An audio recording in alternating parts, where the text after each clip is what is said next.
Y les voy... This meeting is being recorded. Bueno, entonces muchas gracias por venir la noche de hoy.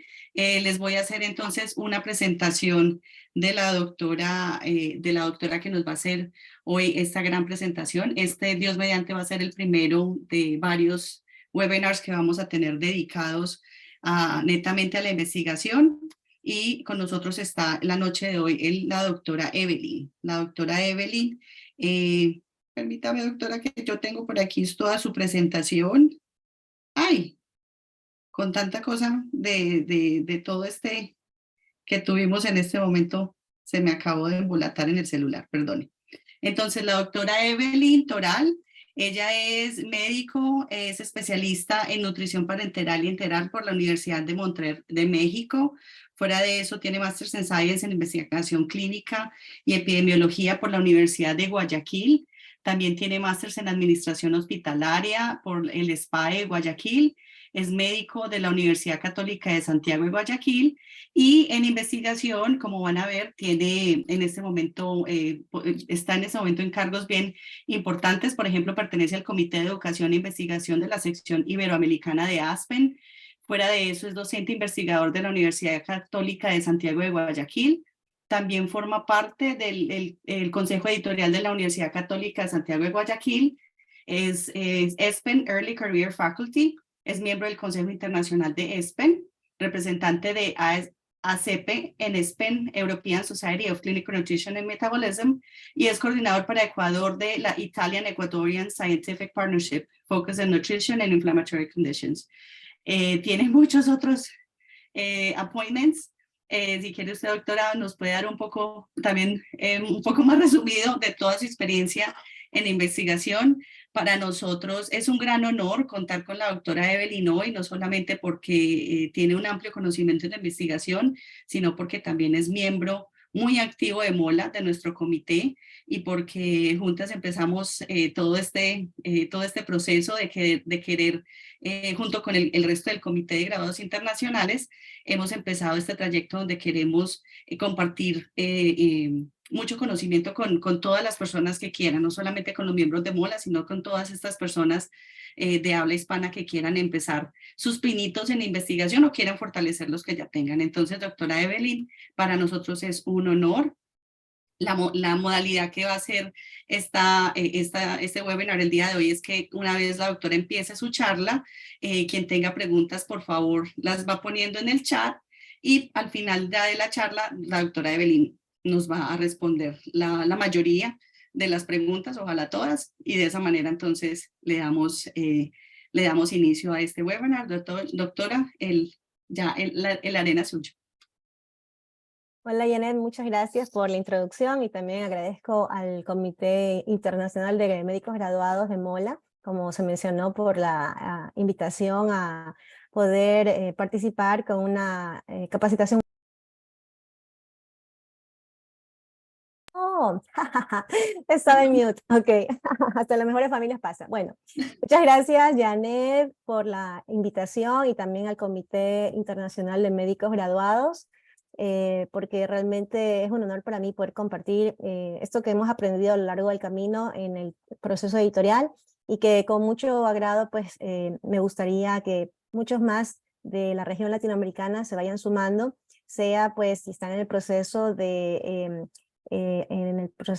alcanzar su licencia de médico acá en Estados Unidos o en otros países, y para que vayan fortaleciendo el perfil de investigador.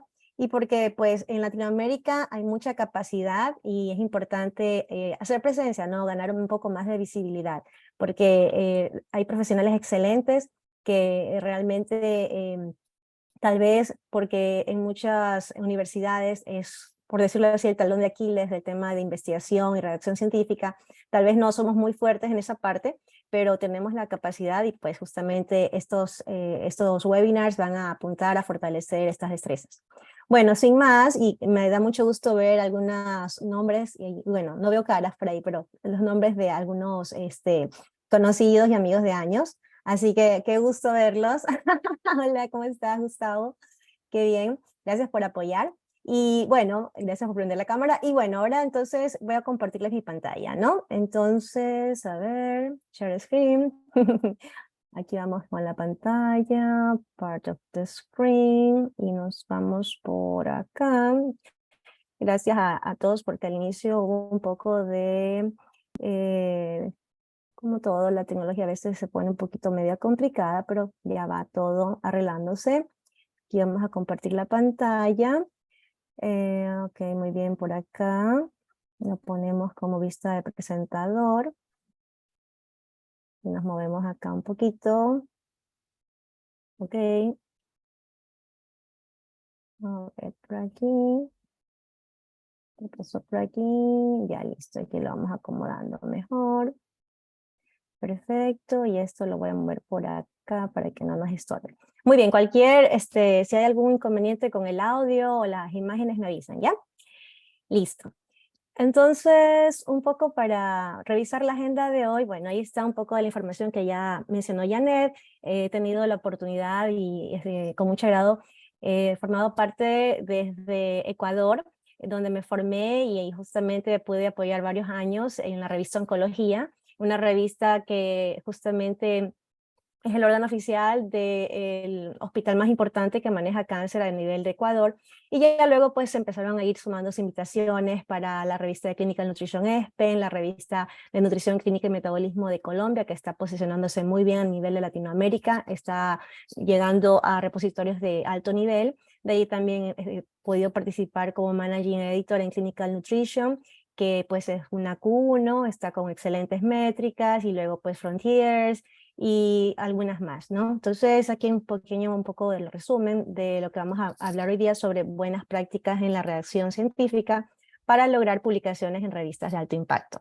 Los temas que vamos a abarcar principalmente van a ser aspectos esenciales, algo muy importante, cómo escoger la revista donde vamos a publicar, tipos de artículos, muy brevemente, los aspectos introductorios de los artículos originales, especialmente, aspectos complementarios, plantillas de redacción y revisión, malas prácticas de redacción científica, que es justamente lo que queremos evitar, ciertos recursos en línea, y obviamente, para las publicaciones.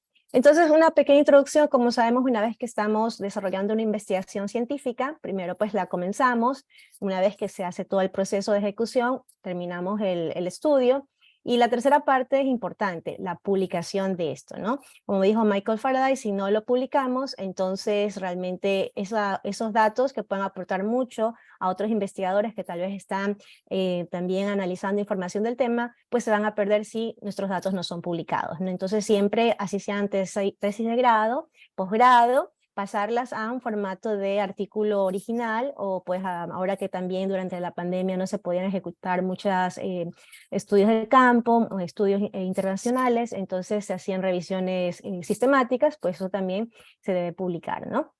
Entonces, un poco para comprender el arte de las publicaciones, ¿no? Es importante saber que el objetivo no solamente es escribir un buen artículo, sino escribir un artículo que el editor en jefe, ¿no, verdad? El EIC, el Editor in Chief, de una revista quiera publicarlo, ¿no? Y acá vamos a comentar algunos detalles que a lo largo del camino vamos aprendiendo, ¿no? Porque pues todos empezamos con el deseo de alcanzar una publicación, y a medida que vamos en este ejercicio, en la práctica diaria, vamos adquiriendo destrezas y reconociendo ciertos tips que van a darnos una ventaja, y vamos a ser más competitivos frente al gran número de autores que desean alcanzar a sí mismo la publicación. Por tanto, hay que descubrir qué es lo que quiere el correspondiente editor en jefe y poder satisfacer esa exigencia, ¿no? Muchas veces, en relación a ese tema, brevemente voy a comentar que he visto que hay excelentes tesis de grado que lo ideal sería que se publiquen, ¿no? Pero algo muy importante que se debe de tomar en cuenta es este detalle que estaba mencionando acá.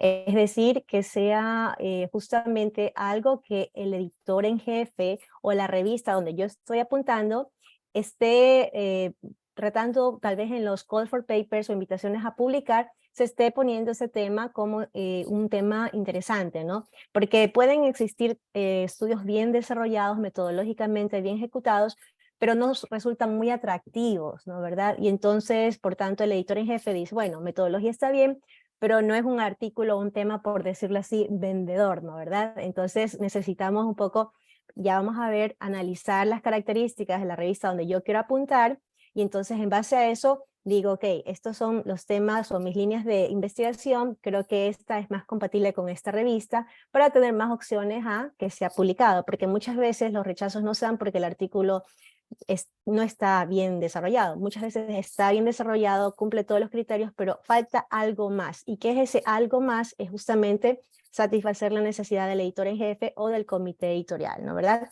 Para eso pues hay que analizar muy bien lo que la revista ya ha publicado para evitar presentar un tema que de repente ya ha sido publicado algunas veces, ¿no? Entonces yo aparezco con un caso clínico y obvio, pues me van a dar el rechazo del plano porque de repente hace poco presentó algún otro autor un artículo original tal vez con 500 casos, y de repente yo voy con un artículo de 500 casos y resulta que tal vez ya en esa revista presentaron un artículo en el que se desarrolló este estudio a nivel en diversos países multicéntrico con 3.000 pacientes. Entonces ahí uno va viendo por qué de repente nos han rechazado en cierta revista y de repente el mismo artículo se lo acepta otra revista, ¿no? Entonces todas estas cosas hay que saberlas analizar.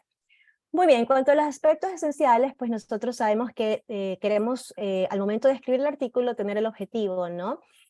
Por la razón por la cual vamos a hacer este artículo, que van a ser los puntos claves a incluir en la publicación. Muchas veces las revistas nos piden que luego de mandar la carta o adjunto a la carta de presentación del artículo, se pongan los puntos claves, ¿no? ¿Verdad? Eso es algo muy común en la revista de Nutrición Clínica y Metabolismo. También, por ejemplo, en muchas revistas americanas se pide que se haga una breve descripción de lo que ya se conoce de ese tema y de lo que nuestro artículo, sea intervencional o no intervencional, puede ser original o una revisión narrativa, una revisión sistemática, que va a aportar mi artículo en relación a lo que ya se conoce sobre ese tema, ¿no?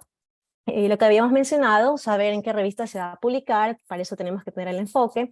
Nosotros también debemos tener claro que el primer autor del grupo de autores debe tener el tiempo necesario para desarrollar el manuscrito, ¿no? Y pues obviamente dentro del tema, definir el mensaje del artículo, una sola palabra, un verbo, etcétera, ¿no? Hay ciertas revistas que dan, por ejemplo, un número determinado de palabras para el título. A veces dicen, ok, título largo, título corto, todo eso debemos tenerlo en cuenta.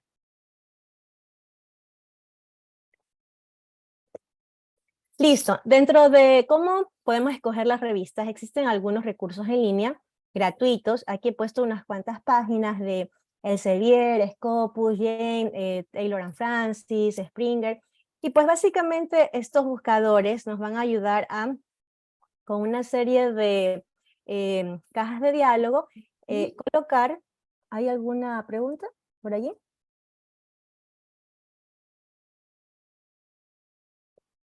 Ok, listo. Entonces hay algunas cajas de diálogo que allí nosotros vamos a tener que llenar. Casi todas estas son muy comunes, estas pantallas en las que uno debe introducir el título de nuestro artículo. De repente no lo tenemos desarrollado por completo, pero tenemos el resumen, ¿no? ¿Verdad? Porque tal vez es la ejecución de un proyecto de investigación. Entonces el resumen está listo. Y si lo hicimos en español, pues siempre se pide el resumen en inglés. Normalmente estas pantallas, estas páginas web se manejan siempre en inglés. Entonces colocamos todo esto en inglés, pues ahí al momento de ir afinando la búsqueda, pues vamos a colocar o vamos a ver el tipo de publicación, el impacto de la revista, las métricas, el tiempo de revisión. También vamos a ver otros factores, por ejemplo, en cuanto a tipo de publicación, si es Open Access, Gold Open Access, Diamond Open Access, si son revistas por suscripción, si son revistas híbridas. Y en otras charlas podemos profundizar a detalle qué es esto del Open Access, del Diamond Open Access, porque varía un poco, ¿no? ¿Verdad? Y de repente uno dice, pero esta revista no me cuesta nada, y la de acá me cobra $3.500 por la publicación del mismo artículo. Entonces ya en otro momento hablaremos sobre esa diferencia.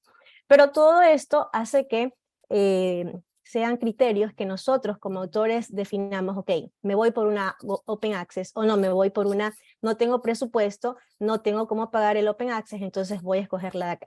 Y todo esto nos va a dar una serie de parámetros que tenemos que armonizar al momento de decir, ok, estas son las características que yo quiero, y de acuerdo a esto, estas revistas son las opciones más cercanas a lo que yo necesito escoger.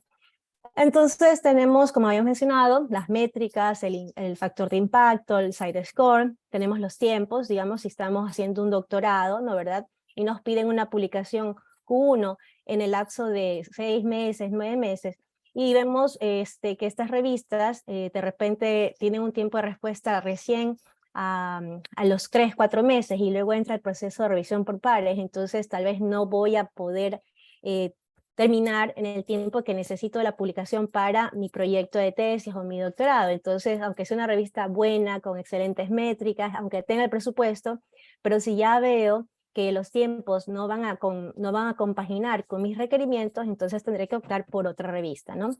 Entonces es importantísimo el tema de los tiempos para la primera toma de decisión, los tiempos de publicación.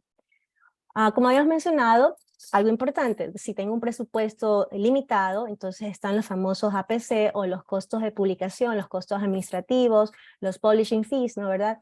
Que también nosotros deberíamos considerar, pues a veces como estamos en países de vías de desarrollo, no contamos de repente con un presupuesto alto, entonces pues tal vez ahí voy configurando de acuerdo o filtrando la información para que me vaya a dar la lista de revistas más adecuadas para mis criterios.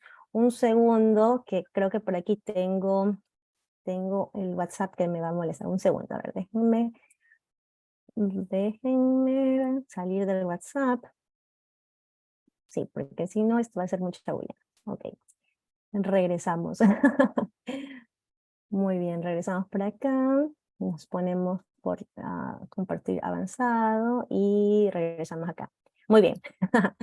Ok, entonces, como habías mencionado, ¿no? El tema de APC, si de repente decimos, ok, me voy por una que no sea open access, pero entonces tengo que pensar el tiempo de embargo, ¿no? ¿Y qué es el tiempo de embargo? Es el tiempo en que aquellas revistas van, de repente puede ser un año, 18 meses, recién a liberar por completo, o sea, el texto completo de nuestro artículo. Lo pueden de repente ver, es el abstracto, pero si alguien quiere ver toda la información, tiene que pagar por esa información, o sea, no es open access, ¿no? Entonces, todas estas cosas nosotros decimos, bueno, ¿vale la pena o no vale la pena? De repente solicito a mi universidad o pongo dentro del presupuesto de mi tesis o de mi proyecto de trabajo un rubro para el tema de publicaciones, porque si es conocido por todos que si es por open access, va a tener más citaciones porque los investigadores van a tener acceso más libremente a descargarse toda la información y la posibilidad de que este artículo sea citado va a subir. Y justamente, como habíamos mencionado al inicio, cuando recién empezamos, nosotros decimos, ok, mi meta es alcanzar la publicación, pero eso no se queda allí. Realmente la meta es no solamente la publicación, sino alcanzar citaciones, porque yo no solo quiero que mi artículo esté allí en el aire, sino que más investigadores lo utilicen para que de esa manera los datos que hemos conseguido como institución o como grupo de trabajo puedan aportar realmente a la ciencia, si no quedó el artículo allí en el aire, ¿no? Y esas son otras combinaciones que hemos de hablar en otros webinars también, acerca de cómo alcanzar más citaciones, ¿no? Hay ciertas, por decirlo así, estrategias que podemos emplear para alcanzar o impulsar más las citaciones, y con esto se fortalece el perfil del investigador y también de la institución a la que pertenecemos, sea una institución universitaria, hospitalaria, etc.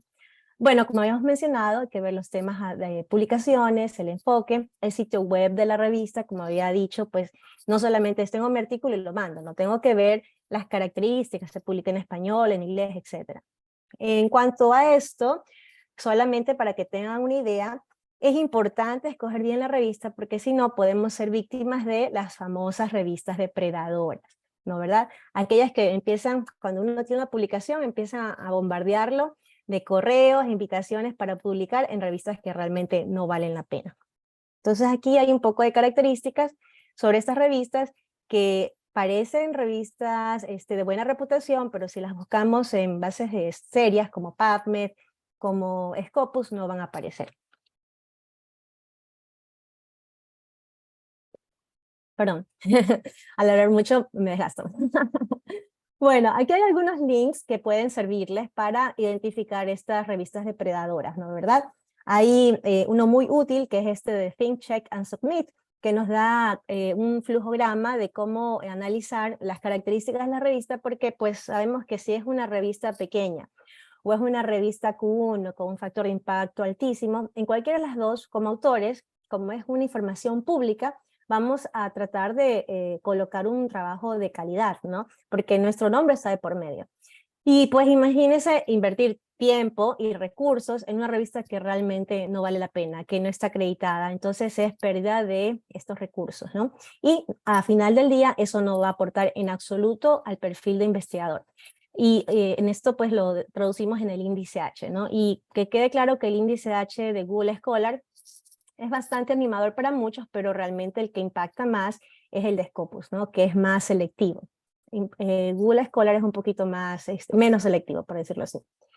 Muy bien, en cuanto al alcance y el enfoque de las revistas, es importante porque pues muchas veces he visto, me ha tocado como editora asociada, pues recibir artículos que la revista publica en inglés y resulta que pues el artículo está perfecto, metodología INRAD, ¿no verdad? Todas las cuestiones bien especificadas, pero está en español.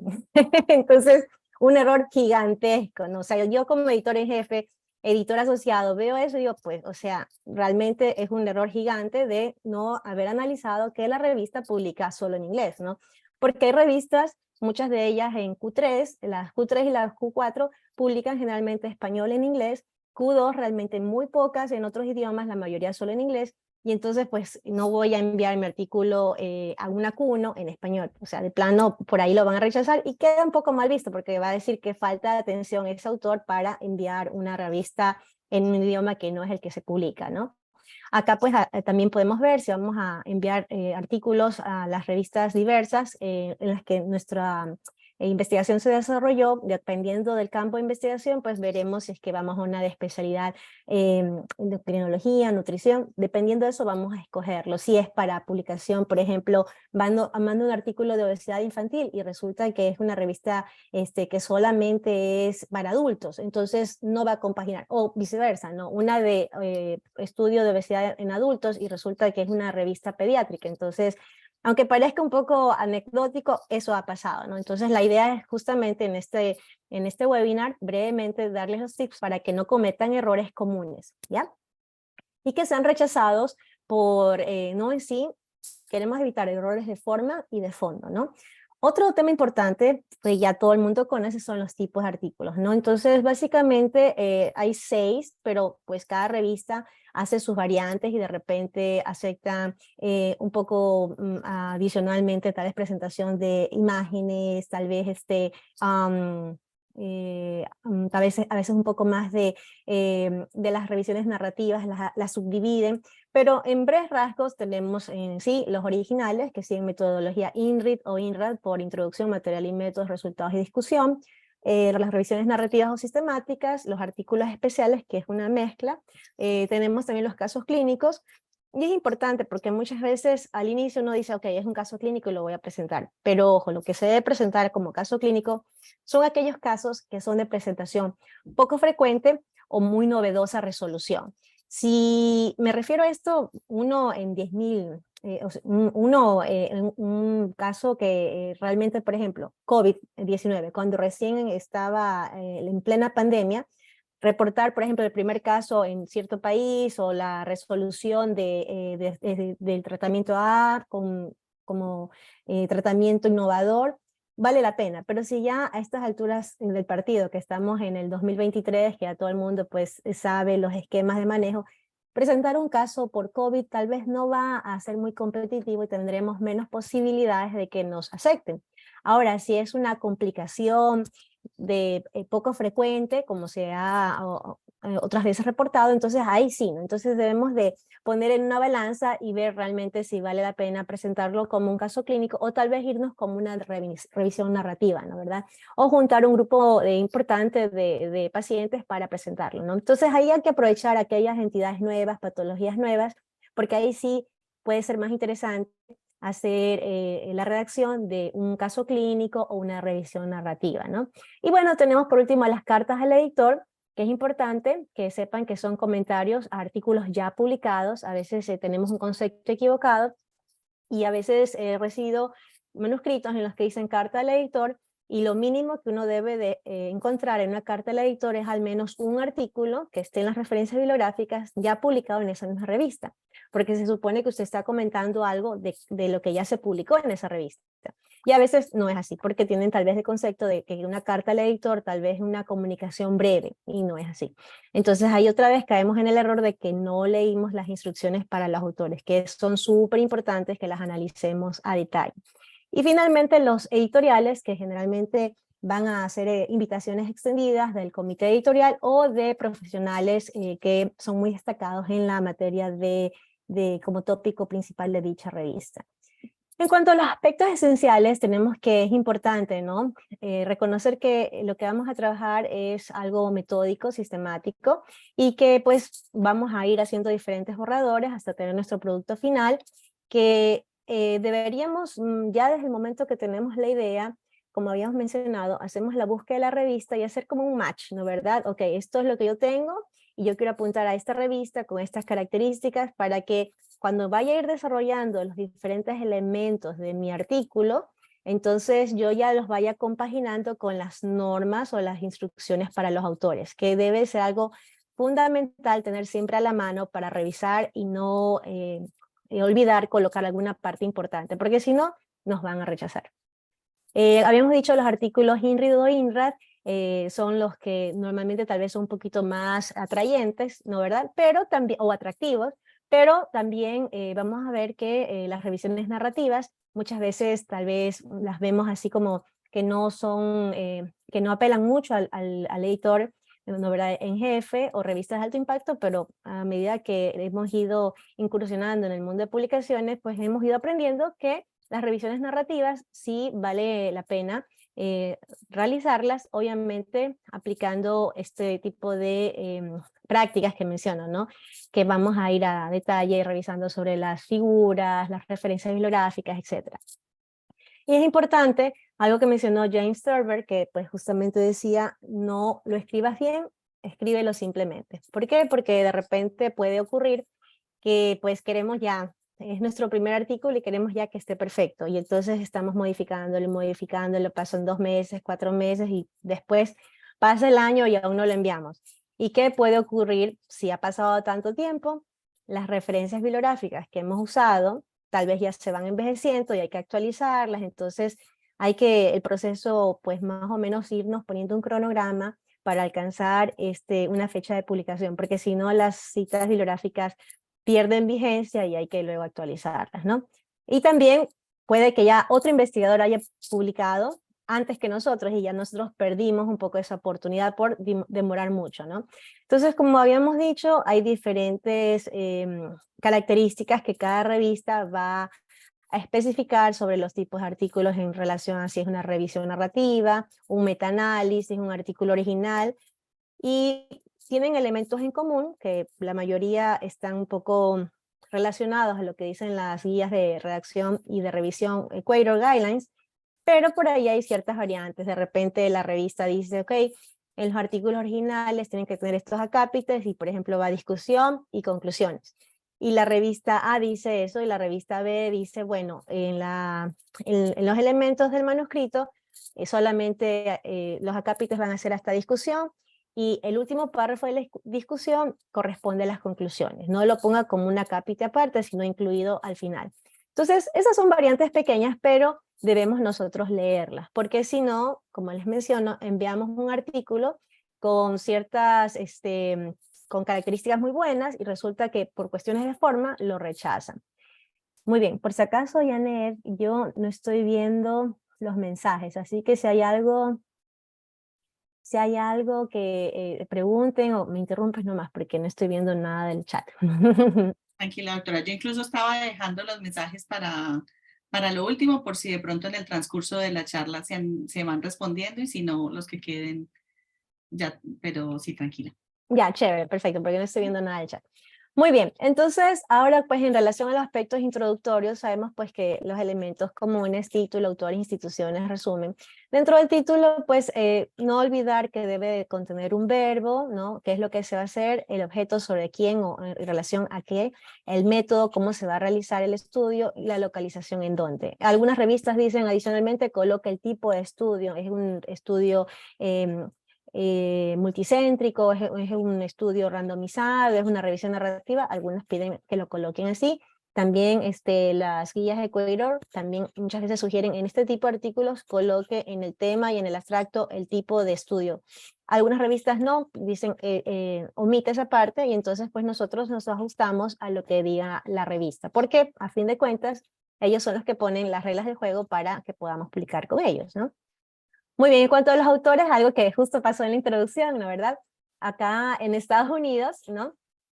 Es muy común que pues uno puede tener 500 entre el nombre y el apellido, pueden haber 500 palabras de por medio y siempre van a escoger la primera palabra que es el nombre y el último apellido, ¿no? Entonces por ahí la doctora Castaño me dijo Evelyn Toral, aunque yo soy Evelyn Frías Toral. Entonces sí, no hay problema porque eso ocurre. Entonces, para evitar estas confusiones, no solamente por el tema de la introducción, que bueno, eso realmente no es tan así de peso, importante, pero sí cuando nosotros queremos ir fortaleciendo el perfil de investigador, es importante definir cómo vamos a escoger nuestro nombre. Porque si no, aquí he puesto 6 combinaciones diferentes, que puede ser Frías Toral E, Frías EP y así, yo tengo que escoger uno, porque si no resulta que tal vez mis primeras publicaciones van a ir a la primera opción, las otras publicaciones a la segunda, las otras publicaciones a la cuarta, y entonces mi perfil de investigador, por decir algo, en vez de ser un índice H30, será tal vez índice H10 para la primera opción de nombre, para la segunda opción de nombre tal vez índice H3, y así se va diluyendo. Entonces, cuando usted ya se mentaliza de que quiere incursionar en el mundo de publicaciones, escoja un solo nombre y ese nombre póngalo en todas sus publicaciones. Esto es en relación al tema de los autores. A muchos de nosotros nos ha pasado que desconocíamos este detalle y entonces la producción científica se disolvió un poquito, se diluyó un poquito, ¿ok? Por ejemplo, este doctor es un doctor que tiene un índice H pues muy alto y de repente que haya perdido por allí 12, 20 artículos frente a los otros 30, 40 que publicó, tal vez no le quita demasiado, ¿no? Pero para los que estamos empezando y queremos fortalecer nuestro perfil de investigador, si se quedan por allí rezagados 2, 3 artículos, pues sí nos va a impactar. Así que bueno, les comento esto para que no les pase lo que a muchos de los investigadores al inicio, que desconocen en esta parte, les ha ocurrido. Acá en cuanto al orden de los autores, pues aquí esta sitio web PhD Comics justamente pues menciona lo que a veces suele ocurrir. El primer autor generalmente es aquel que hace la mayor parte del trabajo, o sea, la parte operativa, ¿no verdad? El que pues estuvo a todo lo largo del proyecto con alguna intervención una participación muy activa.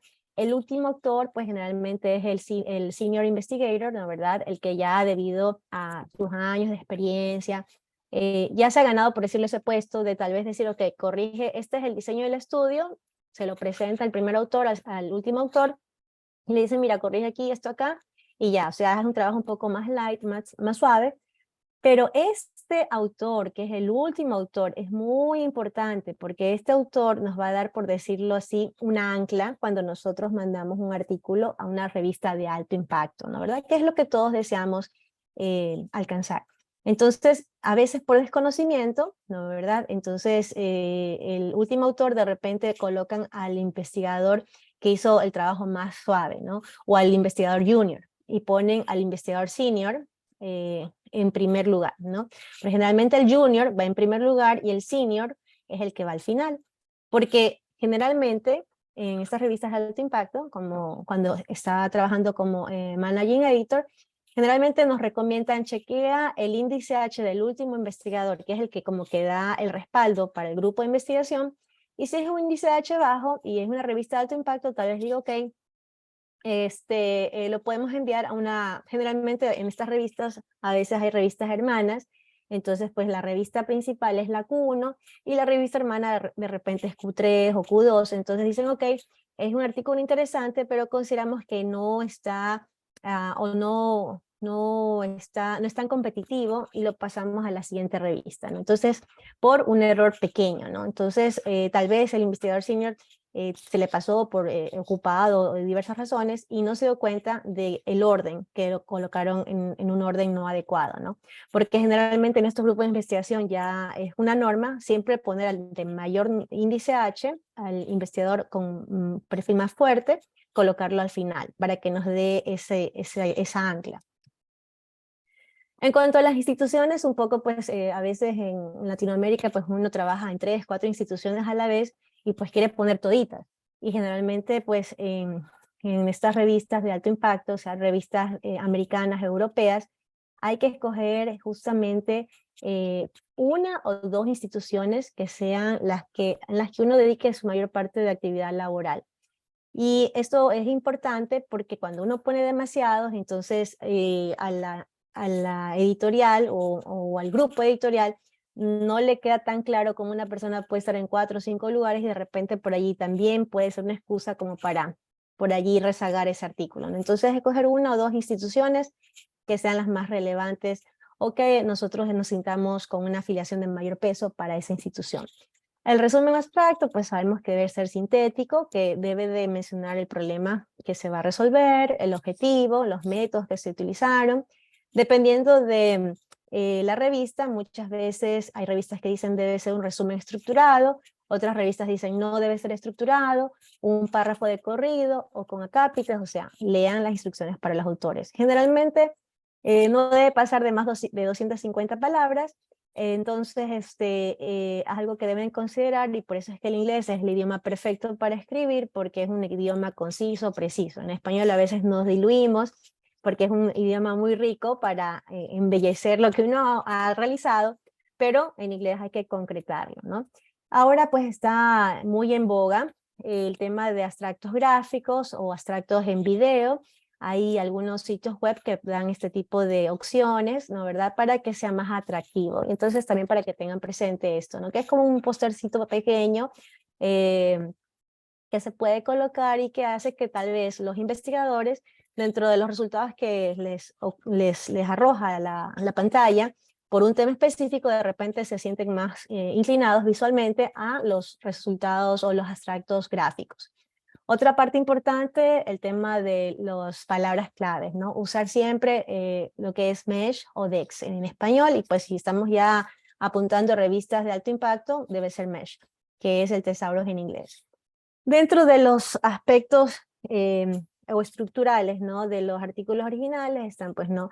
Introducción, métodos, resultados, discusión y conclusiones, ¿no? Aquí justamente se va a definir en la introducción cuál es el problema, por qué resulta un problema, que es la justificación y el objetivo. En material y métodos, qué se hizo para resolver dicho problema, los resultados, cuáles fueron los hallazgos que se encontraron, la discusión, qué significan estos hallazgos y las conclusiones van a ser las ideas finales que van a estar vinculadas o relacionadas al objetivo que me planteé en la introducción. Esto pues aquí un esquema un poco de la cantidad de palabras que podemos dedicar a cada sección y ojo, muchas veces las instrucciones para los autores ya nos dicen, ok, tantos párrafos o página y media para la discusión, una página para la introducción, bueno, da ciertas pautas, cuántas tablas o figuras, etcétera. La introducción, como mencionamos, es el por qué, va a responder a las preguntas de qué se conoce hasta el momento sobre ese tema, qué es lo que no se conoce, qué pregunta va a contestar mi manuscrito, ¿no? ¿Verdad? ¿Qué es el objetivo, la justificación y cómo se va a contestar dicha pregunta, ¿no? Importante que sea clara y organizada, congruente y que debe ir de lo más general a lo más particular. Usar frases cortas, esto es también algo importante, tal vez como médicos justamente a veces tendemos a utilizar verbos que realmente no existen, pero que los usamos tal vez a diario en la práctica clínica, ¿no? ¿Verdad? Pero debemos asegurarnos de que realmente existan. Sobre todo, pues si estamos escribiendo en inglés, asegurarnos que estamos escribiendo correctamente. Y palabras, y mejor dicho, frases cortas que tengan no un párrafo que corresponde a una sola oración, sino 3, 4 oraciones por párrafo. Las citas bibliográficas pueden ser de 15 a 30 citas, dependiendo de si es un artículo original o una revisión narrativa.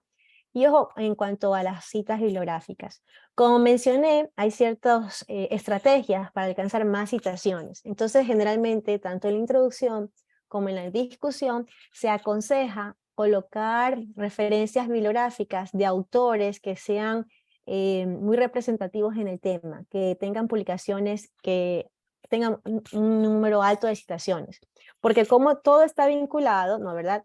Entonces, al yo citarlo, mejor dicho, al publicar ya mi artículo, si lo aceptan, si el autor al que yo cité lo citan, luego hay los temas relacionados que el PubMed generalmente arroja y entonces por allí pueden arrojar mi artículo. Y así más o menos nos apoyamos con, por decirlo así, el prestigio de aquel autor que yo incluí en mi introducción, en mi discusión como referencia bibliográfica para alguna idea que quise plantear, ¿no?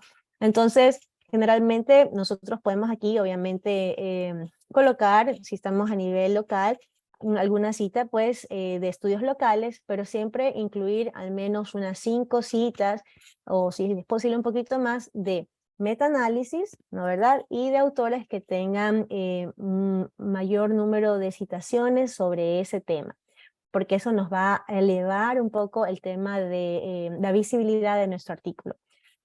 Muy bien, en cuanto a los métodos, bueno, pues obviamente van a contestar las preguntas de quién, cómo, qué resultados se van a encontrar, qué se hizo con los datos, qué es el análisis estadístico, y pues nosotros debemos describirlo de tal manera que sea claro para que pueda ser replicable. Recordemos que el método científico justamente se caracteriza por ser replicable, y si no somos específicos a detalle en los métodos, entonces, pues es muy probable que nos observen y digan, ok, hay estos cambios que hacer, ¿no? Y ahí, bueno, recibimos, si hemos pasado la primera fase, tal vez los comentarios de la primera ronda de los revisores, ¿no?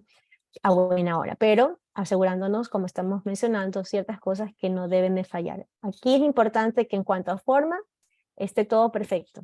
Si nos observan, siempre recalco que si se nos observa sea por cuestiones de fondo, o sea, ya por el tema de la especialidad, del estudio que se ha realizado, pero por cuestiones de que no di a detalle la metodología, no especifiqué los criterios de inclusión, exclusión, el tema de la muestra, el tipo de análisis realizado, ese tipo de cosas no está bien que nos observen porque son cosas que justamente si seguimos las guías de Equator, si seguimos las normas y las instrucciones para los autores, podemos evitar y tener una ventaja, ¿no? Entonces, para que lo tengan presente. Los resultados es lo que justamente el que el artículo es lo que se encontró en el estudio que se realizó. Y así como yo puse en mi metodología estas variables, voy a analizar, en los resultados las tengo que poner en el mismo orden. Algo que a veces suele ocurrir es que de repente hablo de que, obviamente, ¿no? La descripción un poco demográfica o descripción de la muestra, y luego pues las variables de peso, y al momento de poner en metodología lo coloco así, y en los resultados de repente empiezo a describir pues justamente ciertas cosas de las variables que realmente resuelven o tienen que ver directamente con el problema del estudio, y no menciono, y las menciono en desorden, o las demográficas las mezclo al final, y entonces eso causa confusión.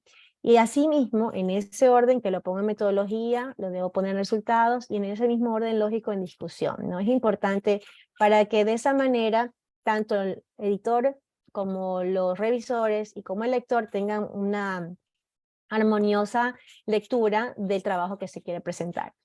También hay que ser importante que lo que nosotros escribimos como párrafo corrido no debe ser exactamente igual a lo que presentamos en las tablas y o figuras, ¿no? Porque a veces resulta que la tabla está allí y el resultado o la parte de resultados es una descripción exacta de lo que ya dice la tabla, ¿no? Es un error que parece tal vez poco probable que ocurra, pero ocurre con frecuencia. La discusión es justamente la parte fundamental del manuscrito, como pues aquí justamente en Nature mencionaba uno de los editores, decía, yo no sabré por qué es realmente importante ese experimento hasta que tú me digas o me expliques por qué. Y ahí viene la discusión, ¿no? Que debe de ser, como habíamos mencionado, debe tener artículos de referencia similares y como les dije, de autores con citaciones altas, preferible metaanálisis o revisiones sistemáticas si es que existen en relación a ese tema, y pues nosotros debemos de como les mencionaba, escoger a estos profesionales o investigadores que van liderando la investigación de dicho tema. No olvidar colocar las limitaciones, es algo también muy importante que nosotros debemos generalmente colocar en el último párrafo de la discusión. A veces ha pasado de que hay una observación, ¿por qué? Porque no colocaron limitaciones. Y es que ningún estudio es perfecto. De repente se querían hacer 3 pruebas y por cuestiones de presupuesto solo se realizaron 2 pruebas. Ok, entonces explicar brevemente por qué no se realizó, y esto pues es una manera honesta de decir, ok, y realmente queríamos hacer esto, pero se pudo hacerlo de acá por tal y tal razón, ¿no?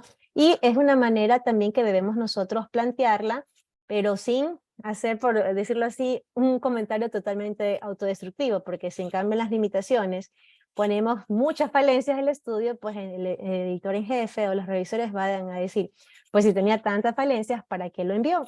Mejor hacía un segundo estudio corrigiendo esos errores y ahí sí lo mandaba para publicación. Entonces hay que ser equilibrados, ¿no? Ser honestos, pero no ser tan como autocríticos, ¿no? O sea, demasiado destructiva nuestra propia reconocimiento de las limitantes de dicho estudio. En cuanto a las conclusiones, como mencioné, pues deben estar en relación al objetivo que se planteó en la introducción, corta, a veces mandan conclusiones con 3 párrafos, a veces, y eso va a depender mucho del tipo de la revista. En términos generales, las conclusiones son las que como grupo de autores hemos considerado que se ha llegado en relación a ese tema, sea una revisión sistemática, narrativa o un artículo original. Y generalmente no van a tener citas bibliográficas, pero nada es una norma. De repente hay ciertas revistas que aceptan que se coloquen citas bibliográficas. Por eso nuevamente, ¿qué es lo que primero debemos hacer? Casi que estudiar el sitio web de la revista donde queremos enviar nuestro artículo. Revisar retrospectivamente cómo han publicado otros autores artículos similares del que nosotros queremos presentar. O sea, revisión narrativa, artículo original, por relación al tema que queremos plantear, ¿no? ¿Incluyeron referencias bibliográficas al final? Bueno, entonces podemos incluir por ahí una referencia. O si vemos que no tiene ninguna referencia, ya de plano también sacarlas, porque en términos generales no se aceptan referencias en las conclusiones, pero como menciono, siempre hay variantes. Muy bien, entre los aspectos complementarios tenemos pues las tablas, figuras, referencias bibliográficas, y algo que sí es importante aquí mencionar es que justamente las tablas no deben ser una repetición exacta, lo que habíamos dicho, de lo que ya está escrito en el párrafo o párrafos de resultados. Y deben de presentar de manera sintetizada, ¿no? Con columnas no, que sean bastante concretas, precisas, evitar un exceso de palabras, utilizar muchos símbolos, colocar las abreviaturas al pie de la tabla, porque si empiezo a hacer una tabla gigantesca con un montón de palabras que casi me equivale a un párrafo, pues entonces realmente pierde valor dicha tabla. Las figuras, por ejemplo, hay figuras muy complejas que ustedes pueden apoyarse en algunos software gratuitos, o a veces tienen cierto tipo de membresía como BioRender y otros, entonces que pueden hacer unos gráficos muy bonitos que obviamente van a implicar que tengan un pie de figura, obviamente, más detallado. Y aquí un poco una pregunta para ustedes, ¿no? Aunque no sé cómo estamos con el tiempo por las preguntas. Por ejemplo, ¿no? En un gráfico que pues tenemos, queremos presentar información resumida de algo que es bastante complejo. ¿Cuál de las dos opciones ustedes consideran que sería la mejor descripción para esta figura? ¿La opción corta o la opción larga? ¿Qué opinan? Corta. La corta. Y el resto, a ver, la opción, a ver que pongan en el chat, a ver, no sé si se pudo sacar el poll, pero ahí no sé si pueden ahí colocar la opción A de corta o B de larga. O que alcen la mano, los que dicen la corta y quienes opinan para la corta. Hay quien también opina que la larga porque tiene detalle. Ya, muy bien. Entonces, por cuestiones de tiempo nos vamos a quedar con esas dos respuestas que sí son las opciones que existen. Realmente, en términos generales, en muchas revistas locales, ¿no verdad? Pues uno dice, no, tiene que ser la descripción de la figura súper concisa. Negativo. Es la larga. Entonces sí, es la larga porque, ¿qué ocurre? Que muchas veces otros investigadores no tienen tiempo de descargarse todo el manuscrito y leer todo el manuscrito. ¿Qué es lo que normalmente se descarga? El abstracto y las figuras. La figura viene con su descripción de figura. Y si vemos esta figura compleja, con esta descripción súper concreta, entonces el investigador de repente se queda como en el aire, ¿no? ¿Verdad? Entonces, ahí en muchas revistas de alto impacto piden generalmente descripciones largas. Y generalmente a veces cuando mandan las observaciones, tal vez si uno envía una cortita, dice sea más específico o elabore un poco más la descripción de la figura A, B, lo que sea. ¿Por qué? Porque es justamente un elemento importante. De hecho, uno de los elementos más importantes de un artículo original para muchos editores van a ser las tablas y las figuras. Porque muchas veces ellos dicen, ok, veo el abstracto, me voy a tablas y figuras y con eso ellos dicen, ok, pasa a la siguiente fase o lo rechazo y que vaya una revista Q2, una Q3. Porque no tienen tiempo al recibir 20, 30 artículos diarios, imagínense cuántos artículos tienen que pasar por un screen súper rápido, entonces no van a leer el artículo completo. Entonces si es una tabla o figura mal elaborada, no bien resumida, difícil de comprender, entonces pierde oportunidad de captar la atención del editor en jefe, ¿no? Y eso es lo que nosotros queremos, captar la atención de él, porque si él no lo aprueba, no pasa a la siguiente fase, que son los revisores. Entonces, por eso es importante el tema de que tengan las figuras, primero que sean bien elaboradas, que sean representativas y que tengan una descripción bastante extensa, ¿no? Uno dice, no, pero es que esto de aquí ya está escrito en el manuscrito. No importa, hay que colocarlo así. Supongamos, esta es una revisión narrativa, ¿no? Entonces uno dice, ¿por qué voy a poner otra vez lo que ya escribí en el párrafo 4? Colóquelo porque de repente solo se baja la figura y va a querer entender bien dicha figura. Muy bien, en cuanto a las referencias bibliográficas, sabemos que hay muchos estilos, no vamos a entrar en detalles sobre eso. Generalmente la mayoría de las revistas utilizan Vancouver, por allí igual siempre revisen las instrucciones para los autores, de repente hay unas que dicen, no, yo utilizo Chicago, yo utilizo APA, bueno, escojan la que dice las normas para los autores. Otras dicen, puede ser la que usted guste, siempre y cuando sea uniforme, es decir, no es que en la sección de introducción utilizó APA, en la discusión usted utilizó la mitad de la discusión hizo con Chicago y la otra mitad hizo con Vancouver, ¿no? El mismo estilo para todo el manuscrito. Y dentro de estos software para manejo de citas bibliográficas hay algunos gratuitos y otros que tienen costo, que pues depende el que usted tenga como institución, como uso personal, el que sea el más adecuado, pues siempre va a ser con el que usted vaya a poder congeniar mejor, ¿no? ¿Verdad? Y dentro del presupuesto, ¿no? Hay gente que dice, ok, este es caro, pero tengo el acceso promedio de mi universidad o del hospital, pues muy bien. Lo que sí es aconsejable utilizarlos porque cuando se hacen revisiones sistemáticas o revisiones narrativas, y ya estamos hablando de 80, 100 citas, hacerlo manual va a ser caótico, entonces hay que apoyarse con estos recursos. Y entonces acá un poco planteo esta figura en la que básicamente sobre el lado izquierdo está la estructura como normalmente uno envía al momento de someter el manuscrito, debe aparecer en este orden. Pero sobre el lado derecho es como normalmente la mayoría de los editores aconsejan que se escriba el artículo. O sea, yo lo escribo en este orden, pero al momento de enviarlo, de subirlo a la plataforma, lo mando obviamente en el orden de acá. ¿Pero por qué va en el orden derecho? Porque como les mencionaba, uno de los elementos principales que los editores en jefe ven en revistas grandes son las tablas y las figuras. Entonces a veces, como habíamos visto, es un aspecto complementario. A veces nosotros, por desconocimiento, de repente no invertimos mucho tiempo, no le dedicamos el detalle a esos elementos y tal vez mandamos una figura mediana, no tan destacada, bien simple, y nuestro artículo va de regreso.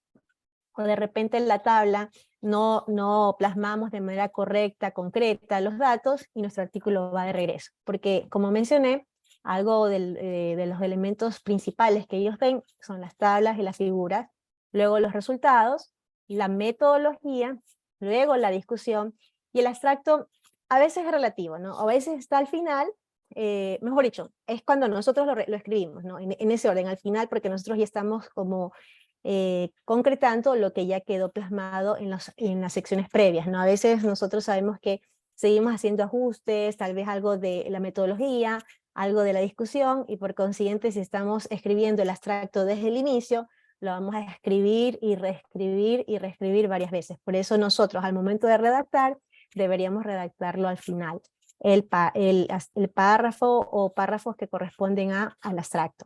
Pero este es el orden en que nosotros debemos escribir el manuscrito y obviamente ya luego lo organizamos como la revista nos pide y lo enviamos así. Pero es este orden para que le dediquemos el tiempo adecuado al momento de generar las tablas y las figuras. Muy bien. En cuanto al envío del manuscrito, pues estamos allí. ¿Hasta qué estamos con el tiempo, Janet? Porque empezamos un poquito más tardecito, ¿no? Sí, pero vamos un poco entonces vamos viendo todo. Ah, ya. Dime más o menos para yo ir corriendo o ir normal.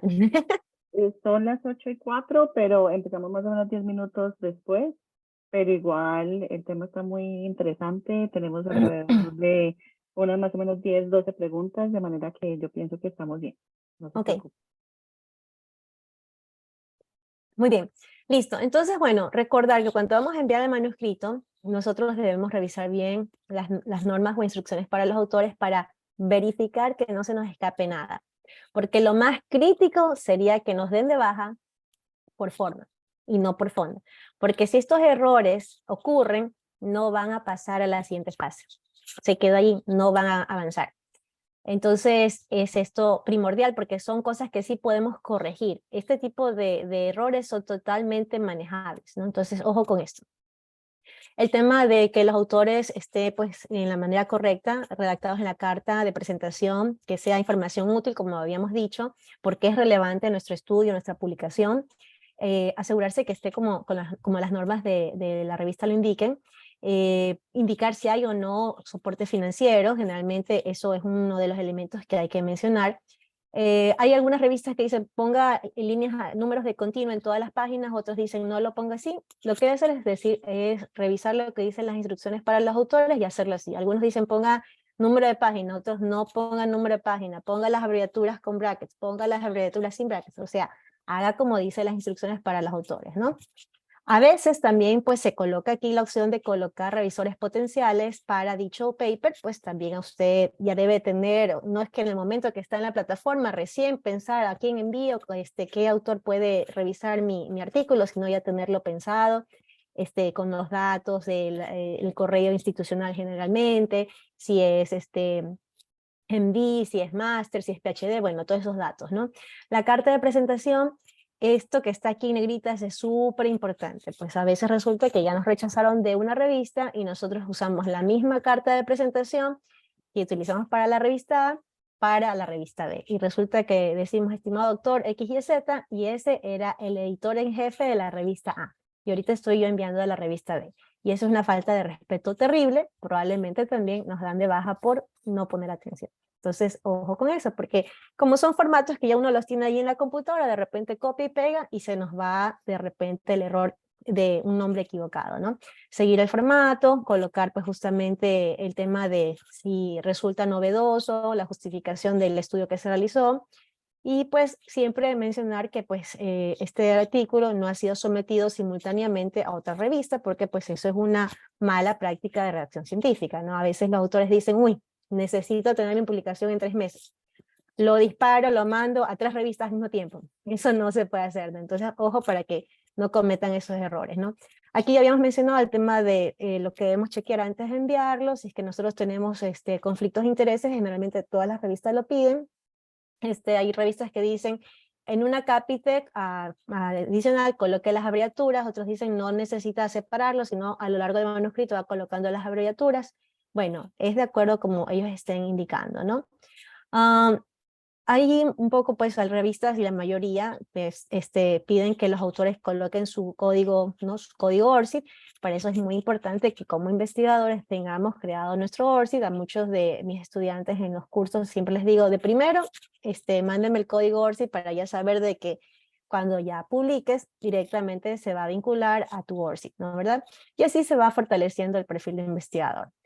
Muy bien, bueno, acá hay otros detalles, y las figuras, la resolución, el tamaño, o sea, todo eso de acuerdo a las normas para los autores. Aquí, pues, justamente Hay partes de la revista que dicen, ok, la parte de agradecimiento debe de ir al inicio, debe ir al final. Bueno, detalles que deben de chequear siempre con las instrucciones para los autores, ¿no es verdad? Algo importante que a veces ocurre es que nosotros queremos enviar una revista que no ha hecho call for papers, es decir, quiero enviar un tema X y esa revista ha hecho call for papers, pero no del tema que yo estoy enviando. Entonces, esta es una carta que normalmente yo sugiero para aquellos autores que quieren tomar el riesgo de enviar, porque dicen, este tema es excelente, se acopla al enfoque, al alcance de la revista, veo que tiene posibilidades, entonces cómo lo hago más, un poco más atractivo, entonces hacer una buena carta de presentación para aquellas revisiones no solicitadas.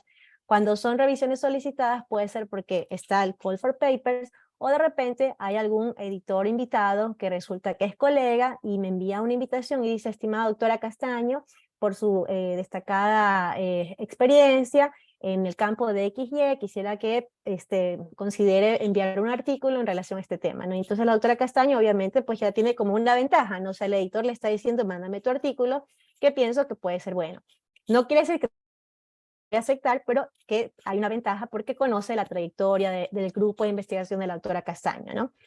Entonces, aquí hay una pequeña plantilla. Esta de aquí, por ejemplo, es en base a la Sociedad de Nutrición, que tiene su revista y que es de altísimo impacto, y está en un formatito que pues ustedes pueden utilizarlo para aquellas otras revistas que tal vez no tienen dicho formato. Básicamente uno pues aquí les dice cuántas palabras poner la introducción, el contenido de la revisión que se va a hacer. Esta es una revista que hace muchas revisiones narrativas y de alto impacto, para que vean que muchas veces existen instituciones con un concepto inadecuado de que como es revisión narrativa, no tiene peso académico. Mentira, no es así. Sí tiene peso académico y mucho.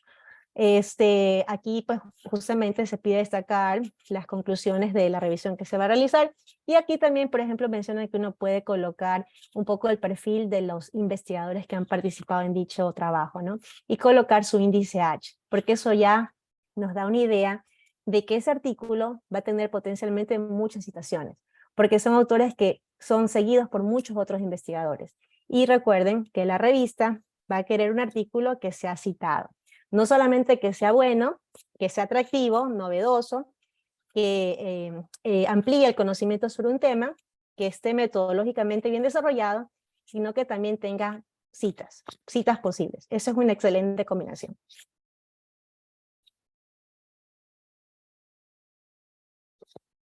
Entonces, aquí pues está un ejemplo de cartas, ¿no verdad? Como les mencioné brevemente, apoyarse en las guías Equator. Las guías Equator es un recurso gratuito, ahí está la página web, hay un sinnúmero de opciones, este flujograma es bien explicativo de cómo escoger la guía que mejor se acopla al tipo de estudio que realicé. Entonces, apoyarse en estas guías, así como en las instrucciones para los autores específicos de la revista que usted escogió, ¿no? Entonces, aquí estamos un poco viendo, así, a breves rasgos, todos estos tips que son importantes, y ya más adelante con Janet, se ha planificado otros webinars que podemos dedicarnos pues una hora entera solo a Equator Guidelines, otra hora entera si quieren solo revisiones narrativas, otra hora de repente al rol del par revisor, ¿no verdad? Y así.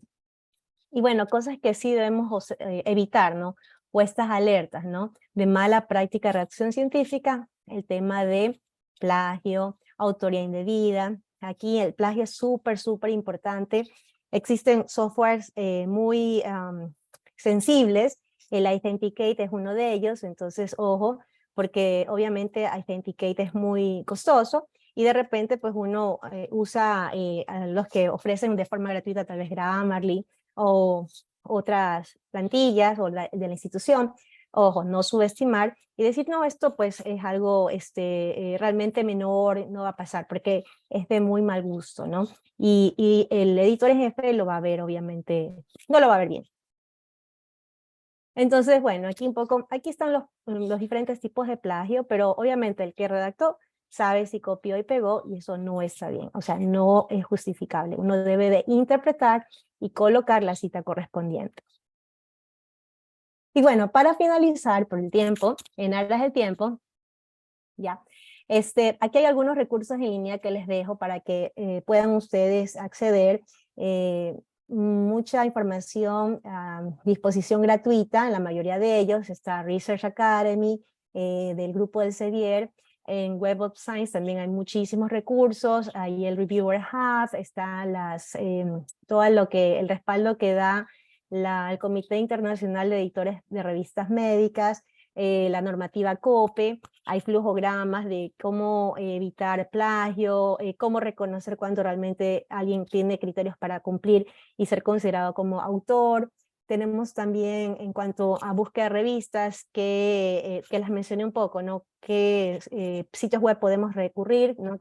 Mencioné Springer, tenemos el de Web of Science, estaba el de Jane, estaban ya de cada revista, ¿no? Taylor and Francis o casas editoriales, el tema de revisión por pares, Publons. Bueno, aquí en cuanto, por ejemplo, a redacción, si no somos nativos, ¿no? ¿Verdad? No solamente que pues estamos un poco lidiando con un idioma que no es el que hablamos a diario, sino con la estructura y la metodología y cómo evitar el plagio. Hay ciertas palabras introductorias de los resultados del análisis que son muy comunes, entonces cómo evito el plagio que habíamos mencionado. Pueden apoyarse con un poco Grammarly, no solamente hace el corrector del inglés, también hay la opción de para ayudar a parafrasear un poco mejor. Killbot también es una herramienta muy buena. Writeful también, ahí hay otros más. En cuanto a, como las ya mencionado, las guías Equator, tenemos también un poco sobre el tema de cómo, si es un trabajo en conjunto, tal vez podemos hacer documentos compartidos en Google Docs. Habíamos hablado de cierto software para el tema de manejo de referencias bibliográficas. Y bueno, habíamos hablado de las métricas y también están las métricas alternativas, que son también datos interesantes que pueden decir, ok, esta revista se maneja con buenas métricas, entonces creo que si publico en esa revista, mi artículo tiene mayor visibilidad, si tiene mayor visibilidad va a tener mayores citaciones, que ese es nuestro objetivo, ¿no? No solamente publicar, sino llegar a un número importante de citaciones. Muy bien, hemos corrido un poquito con el tema, no sé, ahora sí, preguntas. No, Antes que me olvide, antes que me olvide, sí, perdón. Una vez que han visto todo esto, que sí, pues resulta desafiante, pero pues muchos han dicho que no solamente quiero avanzar con mi práctica profesional, sino también avanzar en el mundo de publicaciones y colaborar o aportar con lo que hemos hecho con mi grupo de trabajo y socializar esos resultados. Y pues a pesar de que uno haga todo esto a detalle y trate de hacerlo lo mejor posible, luego nos encontraremos con los revisores, que como ven no es un camino fácil. Hay que ser muy objetivos y pensar de que estos comentarios que nos dan los revisores es justamente para mejorar la calidad del documento y pues es justamente para tener alcanzar a una revista de mayor impacto, ¿no? Entonces a veces nosotros decimos, no, es que porque soy latino no, me rechazaron, o porque es un estudio de país de vías de desarrollo también. No, es porque muchas veces no solamente seguir las instrucciones para los autores, sino las otras combinaciones, el colocar citas bibliográficas actualizadas de investigadores que estén liderando el tema, la forma como armonizamos todo, o sea, es un conjunto, ¿no? Por eso es el arte de publicar, ¿no? Entonces, estar preparados para este camino y pues hasta los mejores publicadores o investigadores de índice H alto, igual a veces lo rechazan porque de repente el editor en jefe o el comité editorial no le pareció que realmente ese artículo iba a ser muy citado o que no encajaba mucho con la revista. Y eso no quiere decir de que pues uno ya listo, me rindo y ya lo descarto, ¿no? Hay que enviarlo a otra revista y seguir, ¿no? La verdad es que el tema de publicaciones es como muchas cosas de medicina, ¿no? Es una carrera de aguante y de seguir, y de seguir intentando hasta lograr la publicación. Así que como dijo Mary Curie, realmente pues el camino al progreso no es ni rápido ni fácil, así que no hay que desanimarse. Gracias. muchísimas gracias, doctora. Excelente, excelente. De verdad que me gustó mucho esta exposición y yo sé que para muchos va a ser una temática bien interesante. Vamos a empezar entonces con las preguntas. Primero tenemos por acá, ¿cómo descubrir lo que quiere el editor? Que usted decía que era bien importante para definir cómo hacer eso. Bueno, algo que les puede ayudar bastante, ¿no verdad? Y que yo generalmente digo a muchos colegas, estudiantes de los cursos a los que he tenido la oportunidad de colaborar, es que tal vez ubiquen los call for papers.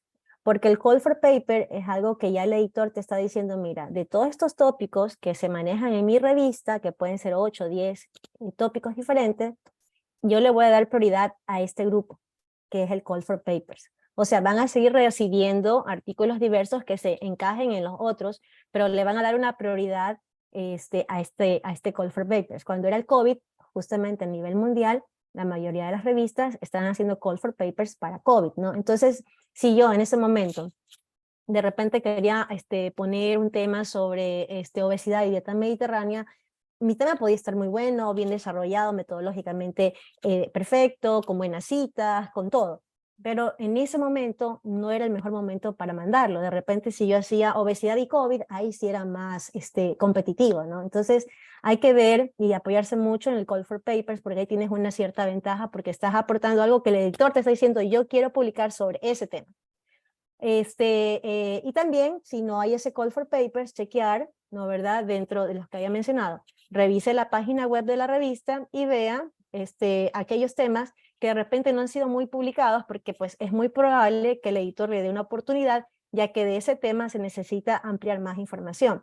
Pero si es un tema que ya se ha publicado, revisión sistemática, originales, narrativas, y tú vas a enviar de repente un artículo original con 200 casos, tal vez pues lo van a mandar de vuelta, porque ya ha habido publicación extensa sobre el mismo tema en esa misma revista. Gracias. La siguiente dice, ¿qué consejo nos daría para negociar el orden de la autoría? No sé si, pues eso ya se habló, pero no sé si quiere comentar algo más sobre el respecto. Mira, como habíamos dicho, siempre el primer autor va a ser el investigador junior y el último es el investigador senior.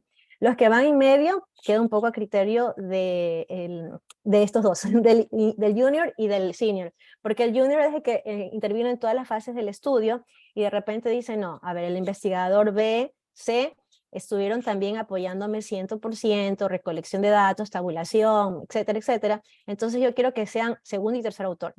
Otros dicen, ¿sabes qué?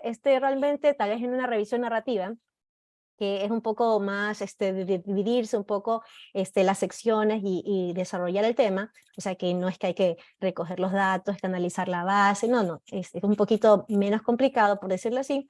Pues dicen, ok, va el primero y el senior, y en medio se los coloca por orden alfabético, así de simple. ¿Existe un tope o un límite de número de autores para las publicaciones de alto impacto? Esa es excelente pregunta. Esa pregunta generalmente siempre lo tenía presente, porque a nivel de Latinoamérica, pues y en Ecuador también, era común, no, originales no más de 8, casos clínicos tal vez 4 o 6, revisiones tal vez 3, entonces no, realmente no es así. Porque si es un artículo original en el que intervienen un número importante de pacientes, pues pueden ir los autores que sean 10, 12, no hay problema. Puede ser un estudio con un número pequeño, pero hay bastante intervención que se realizó, que se gestionó, entonces también pudieran ir hasta 10, no hay problema. La revisión narrativa, igual, pueden ser 10, 12, o sea, ejemplo, hay artículos que han tenido más de 50 autores, el genoma y todo, cuando lo documentaron había un montón de autores y pues no ha pasado nada, ¿no? Entonces, en ese sentido, sí, en el acápite que corresponde a la descripción de la contribución de cada autor para dicho manuscrito, se especifica, ok, participó en la generación de la idea, el desarrollo, la revisión de los artículos o el análisis de los datos, esto, entonces se especifica qué hizo cada autor, está muy bien justificado. Cuando es un estudio que es, por ejemplo, multicéntrico, ¿solamente aparecerían las personas que están en el sitio principal, si, por ejemplo, o pueden participar todos los centros? En general, ahí depende, porque hay estudios que son patrocinados por la industria y los que no son patrocinados por la industria, ¿no? ¿Verdad? Entonces, cuando son patrocinados por la industria, de repente dicen, ok, voy a poner a los PI, a los investigadores principales de cada país, o si es en un mismo país y son 10 centros, al investigador principal de cada centro y al que hizo de repente el diseño, yo qué sé, acá o en Europa, ¿no?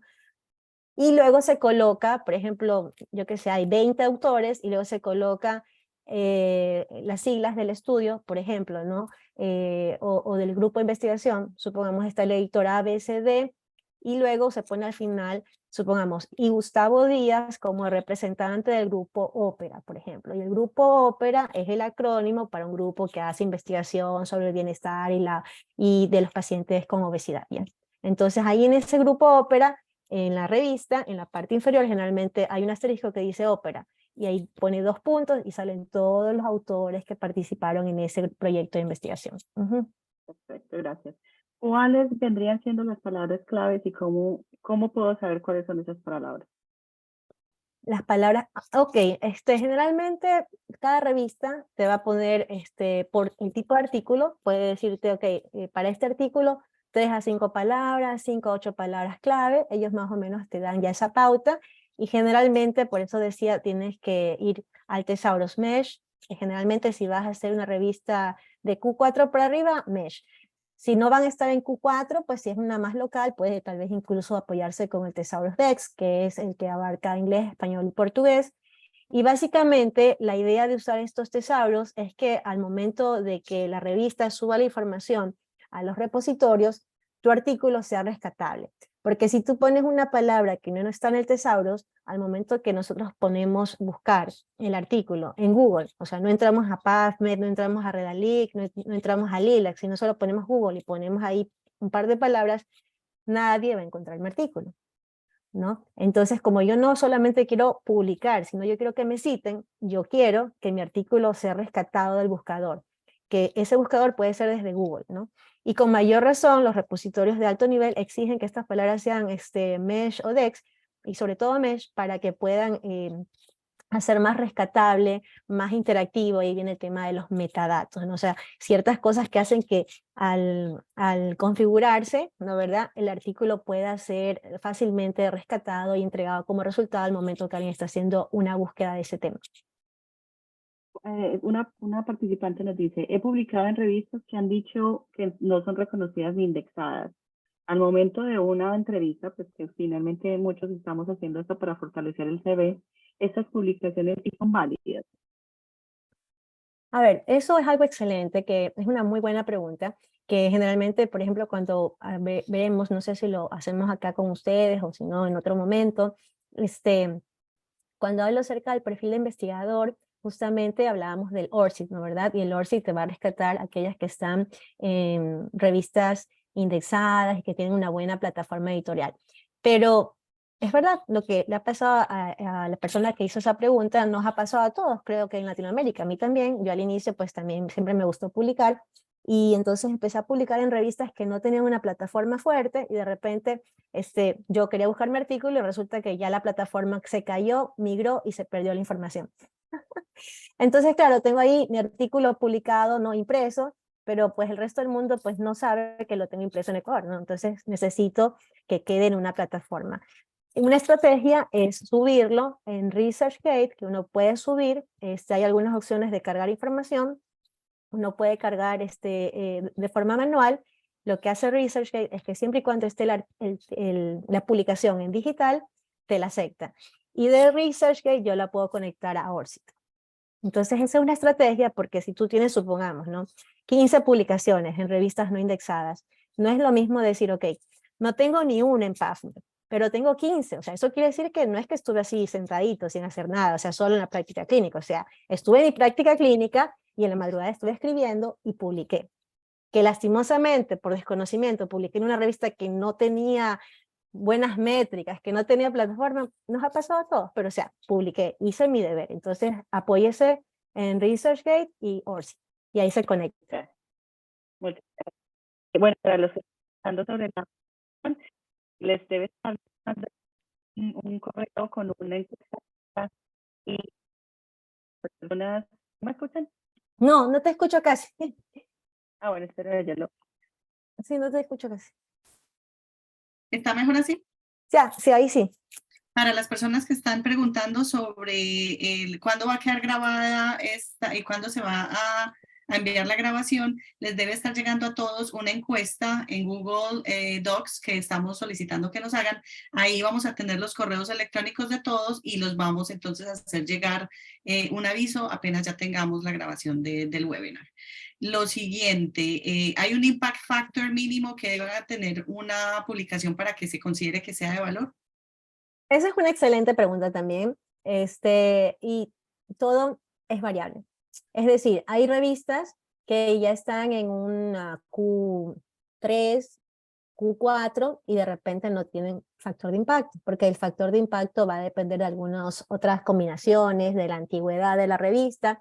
Hay revistas que cambian de nombre y a lo que hacen el cambio de nombre pierden la antigüedad hasta que se mira sus datos hacia la otra revista y hasta que cargue de repente en Cimag o en Scopus demora un tiempo y en ese lapso de tiempo no tiene reporte de factor de impacto, pero eso no quiere decir de que sea una revista de mala calidad, ¿no?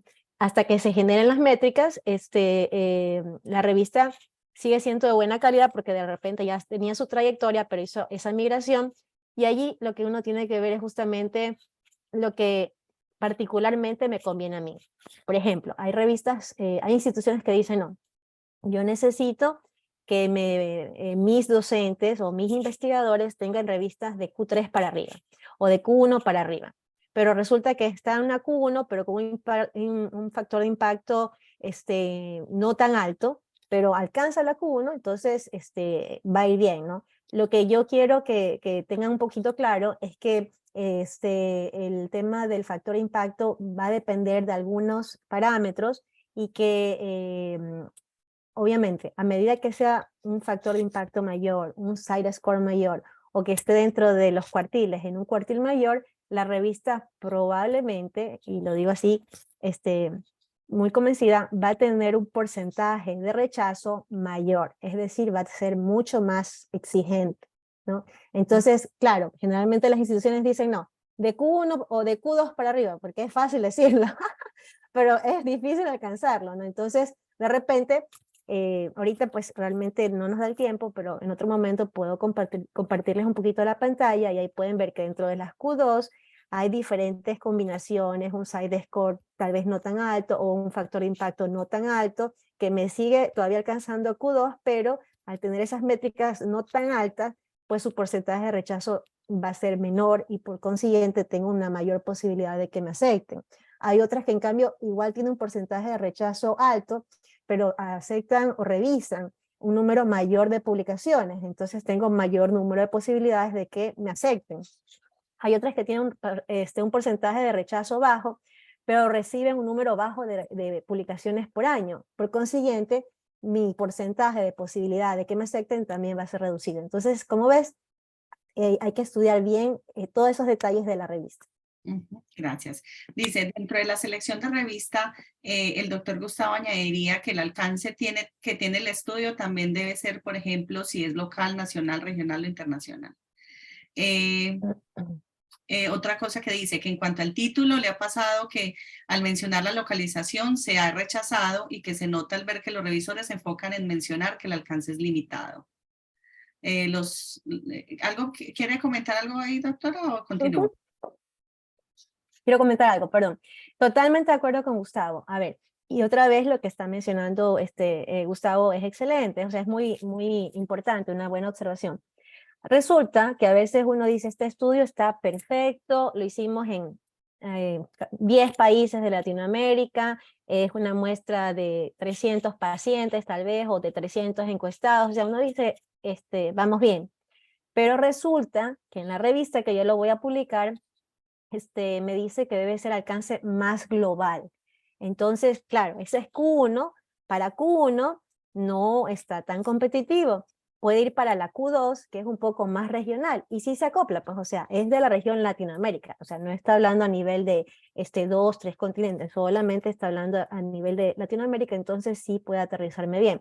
Y no es porque, como fue estudio latino, me lo rechazaron, porque a veces uno, pues, piensa, ¿no? A veces uno dice, ya lo ven mal, no, es que de una vez uno debe leer ahí el alcance y el enfoque, ahí justamente dice estudios más globales, o de impacto más mundial, entonces ya con eso uno dice, no, pues si yo lo mando allá, difícilmente. Por ejemplo, Nutrition Day es un estudio multicéntrico que tiene pues presencia en más de 20 países.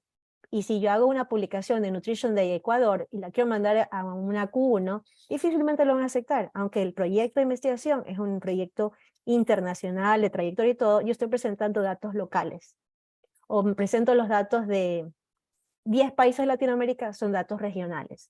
Entonces, para la Q1, probablemente tiene que ser datos de 3 continentes y de tal vez 20, 25 países. Entonces, ahí sí ya cambia. Y sigue siendo el mismo protocolo de investigación que es Nutrition Day. Perfecto, gracias. Para poner la institución en el artículo, ¿qué pasa si la persona no está trabajando, no está vinculada directamente con esa institución, sino que es voluntario? ¿También se puede poner dentro de esa institución, dentro del artículo? Esa pregunta es buena y ahí deberías consultarlo cuando estás haciendo tu pasantía, ¿no? Si ellos te permiten, ¿no? Porque a veces les dan igual correos y todo, y si es así, a buena hora.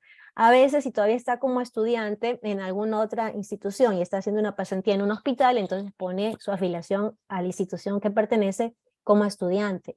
Estudiante de pregrado, de posgrado, porque cuando están haciendo el doctorado o masterado, pues pertenecen momentáneamente, entonces pueden poner esa afiliación. Y si la otra institución de repente es de mayor peso, obviamente pues te gustaría incluir esa afiliación, entonces tienes que consultarle si a ellos les parece bien. Si ellos dicen no, porque solamente es una pasantía de 1 mes, 2 meses, ok, entonces usted pone de la universidad a la cual pertenece. Perfecto. ¿Podría usted recomendar alguna plataforma para elaborar figuras completas? Sí, a mí me encanta BioRender. BioRender tiene muchos tutoriales gratuitos. Hay obviamente como Grammarly y muchos de los recursos que les puse allí en las últimas pantallas. Muchos de esos recursos son software libre, es decir, que ustedes pueden acceder de forma gratuita, pero obviamente como es gratis, hay ciertos recursos que son limitados. Pagan la membresía o la versión profesional y entonces ahí tienen un poco más de opciones, más de repente más variedad de dibujos, más características del programa, entonces ya depende de ustedes, ¿no? Si se quedan con la versión gratuita o pasan a la versión profesional, ¿no? Pero BioRender es bastante buena, también está Flaticom, esos dos son los que ahorita tengo en la mente, pero hay algunos más. Bueno, perfecto. Para las personas que siguen solicitando la grabación, doctora, le gustó mucho su presentación, va a estar disponible, se los haremos llegar. El doctor Javier Ortega, que me escribió directo, también se lo haremos llegar. Bueno, dice que si por favor usted conoce algún tipo de curso de investigación y publicación desde cero que pueda recomendar.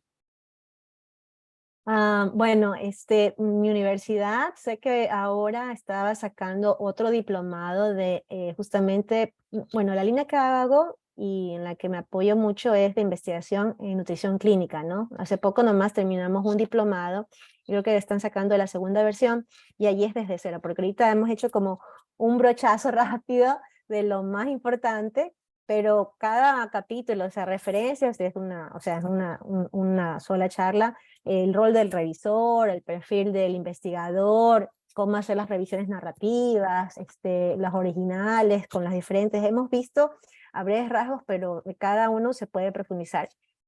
Ahí yo puse mi correo electrónico, me parece que en la segunda o tercera diapositiva, si quieren me pueden escribir, porque sé que está abriendo una segunda versión de justamente de publicaciones científicas, pero en nutrición clínica, pero igual había un poco algunos colegas que estaban en rehabilitación física, habían otros que eran de odontología, entonces no sé si ahora la universidad lo va a ampliar un poquito más, pero me pueden escribir y ahí les respondo. En el chat también están recomendando ENAGO, que es Academy Research, dice Academy Research Academy, no sé, dice que tiene cursos buenos y también conozco que Project IMG también está sacando un nuevo curso de investigación para quienes puedan ver también algo por ese lado. Doctora, ¿nos puede compartir la página que ayuda para conectar artículos publicados en revistas no reconocido a ORCID? Sí, aquí lo voy a poner acá en el chat. Okay, Pusieron ResearchGate, ¿cierto? Es sí, ese. ResearchGate. En ResearchGate, allí hay una opción que tú subes manual, tú escaneas tu artículo impreso, ¿no verdad?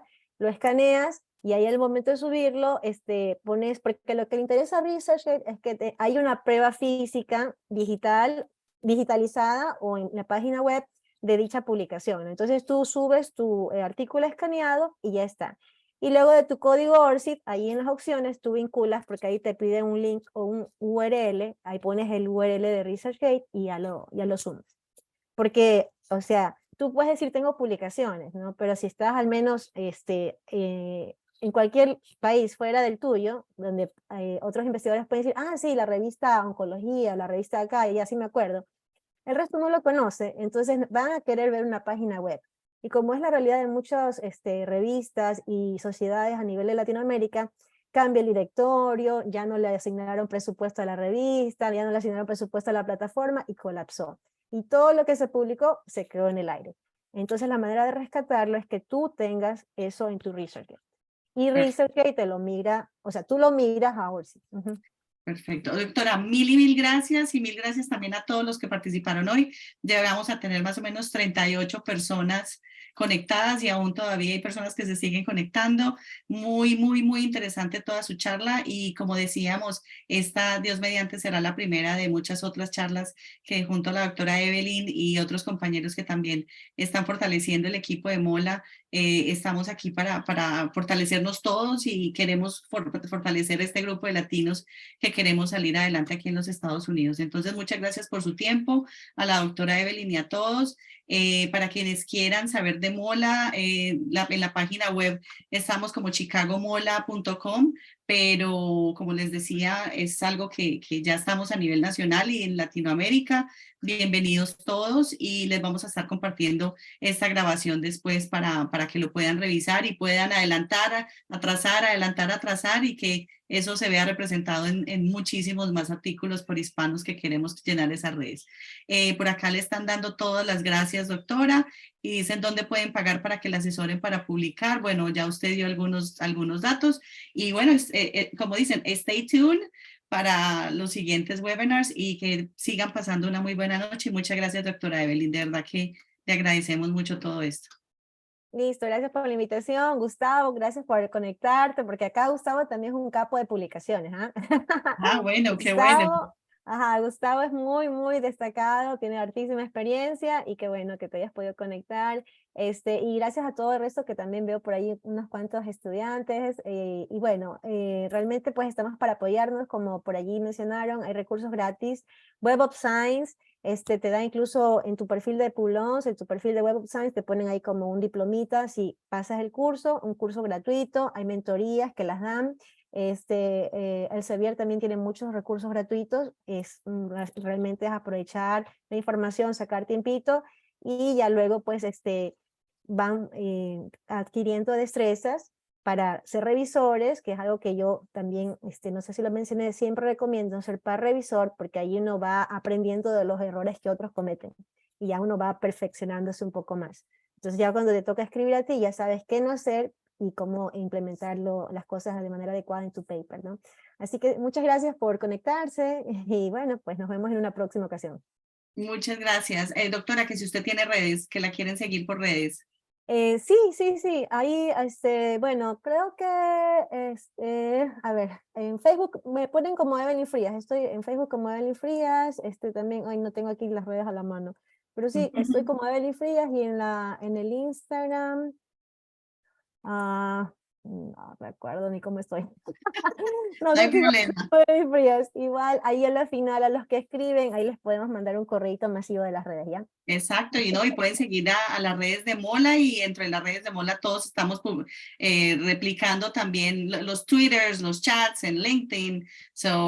Para quienes estén también ahí, a ver, doctora, el doctor Gustavo le ayudó Ve, que ahí está, Gustavito, Gustavo para una y bala. doctor Gustavo y todos los que están aquí, Hoy estoy de bienvenidos a apoyo. Mola. Gracias, Gustavo. Bienvenidos, si quieren participar en Mola, bienvenidos y de verdad que queremos hacernos cada vez más fuertes como latinos. Bienvenido, doctor Gustavo y otros miembros de Mola que vi conectados, de verdad que fue muy productivo. Muchísimas gracias y los dejamos entonces para que sigan disfrutando su noche. Muchas gracias. Gracias. Hasta luego. Hasta luego.